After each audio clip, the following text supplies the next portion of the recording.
Madam हाणे सिंध सरकार इहो फ़ैसिलो कयो आहे तालीम वारे वज़ीरनि ने ॾिसूं पिया तकरीर त चवे पियो त जेके प्राइमरी स्कूल आहिनि उन्हनि खे एलिमेंट्री स्कूल कंदासीं एलिमेंट्री स्कूल वरी हाई स्कूल कंदा ऐं असांजो जेको स्कूल आहे हाई स्कूल इन वरी हायर सेकेंडरी स्कूल कंदा माना कॉलेज जो दर्जो ॾींदा। मर्ज़ी अथनि तूं बि थोरो चक्कर हणंदो कर क्लास वठंदो कर तूं बि सॼो ॾींहुं ॿाहिरि वेठो आहे। मां कहिड़ो चक्कर हणां मैडम हाणे असां हाणे क्लास हणणु वठूं वेठा। अस्सलाम वालेकुम। वालेकुम साईं सलाम। छा हाल आहे? खैर ठीक ठाक। अस्सलाम वालेकुम मैडम। वालेकुम सलाम। मुंहिंजो ऑर्डर थियो आहे प्रिंसिपल जो हिन कॉलेज में। अच्छा अच्छा हा हा हा ॿुधो हुयो को नोटिफिकेशन ॿुधायो हुयो हा। 19 ग्रेड जो को अचे थो को प्रिंसिपल थी थो जी, अचे जी। मैडम उहो हे छा आहे नोटिफिकेशन आहे ये ऑर्डर कॉपी आहे। ऐं हे त अंग्रेजीअ में हलाए छा? तव्हांजो तारुफ साईं, तव्हां पाण हिते टीचर हो? बाबा टीचर वीचर न आहियूं असां मिड़ई वेठा आहियूं हिते मैडम हिते हेड में साहब पर हिनजी बि ड्यूटी न आहे ईअं मिड़ई असां स्कूल संभालींदा आहियूं सॼो इहो। अच्छा बस ठीकु आहे प्रिंसिपल थी आया आहियो न तव्हां? जी जी जी। मां बि 16 ग्रेड में आहियां मैडम 17 में आहे। अच्छा मुंहिंजो 19 ग्रेड में थियो आहे। तव्हां पढ़ियो हूंदो आहे। ठीकु आहे तव्हांजो 19 ग्रेड में आहे तव्हां हाणे बसि हलिया वञो तव्हांखे जेको आहे बसि तव्हां ऑर्डर थी वियो न बसि तव्हां हलो। 19 हला ग्रेड आहे त असांजो बि त स्केल आहे न 16 स्केल मुंहिंजो आहे 17 तव्हांजो स्केल आहे। मुंहिंजो आहे इन्हनि ॿिनि खे मिलाईंदा त केतिरो थी वेंदो? हा न पोइ ईअं कीअं हले वञे मूंखे जॉइनिंग रिपोर्ट वग़ैरह ॾियो। इंचार्ज तव्हां हो?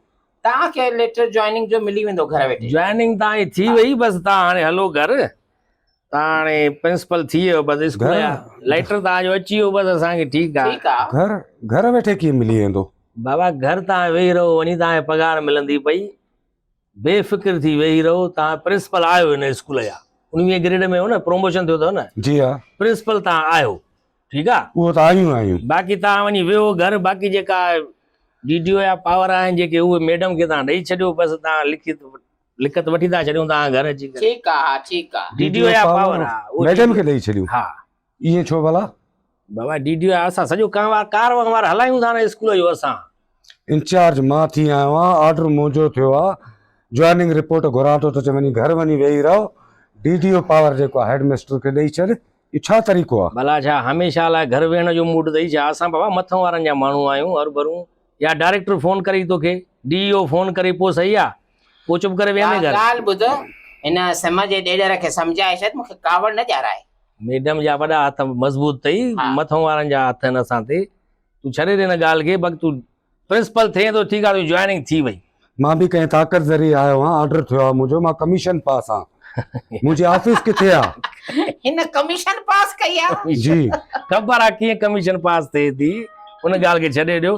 तूं रेगुलर वेंदे न स्कूल कॉलेज जी बि वेंदे न बिल्कुलु। हिते रेगुलर न अच को मसइलो ई न आहे।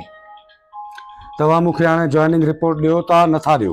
बाबा तोखे मिली वेंदी छोकिरो तोखे ॾेई वेंदो थरया ढगा तूं हाणे हल पंहिंजे घर तुंहिंजो पघार सां मतिलब न तोखे पघार मिलंदी। हा साॻो ई वरी सस्पेंड थींदे घर वेठे वेठे रिटायर थी वेंदे 2-3 साल बचा अथई रिटायरमेंट में रिटायर थींदे जॉइनिंग न मिलंदी किथे बि। माना तव्हां मूंखे इहा हिकिड़ी धमकी ॾियो था जॉइनिंग रिपोर्ट न ॾींदव? धमकी न आहे की न प्यार सां प्यार सां था चऊं। हा सा बसि बाबा खे साईं तव्हां हलो बसि घर वेही रहो हली तव्हांखे पाणे जॉइनिंग तव्हां अची वठी ईंदासीं बाक़ी जेको DDO जा पावर ॾियो था त पोइ ठीकु आहे नथा ॾियो त घर वेठा हूंदो आराम सां। मां मथे कंप्लेन कंदुमि डायरेक्टर साहब वटि वञी तव्हांजी कंप्लेन छाजी कंप्लेन कंदे?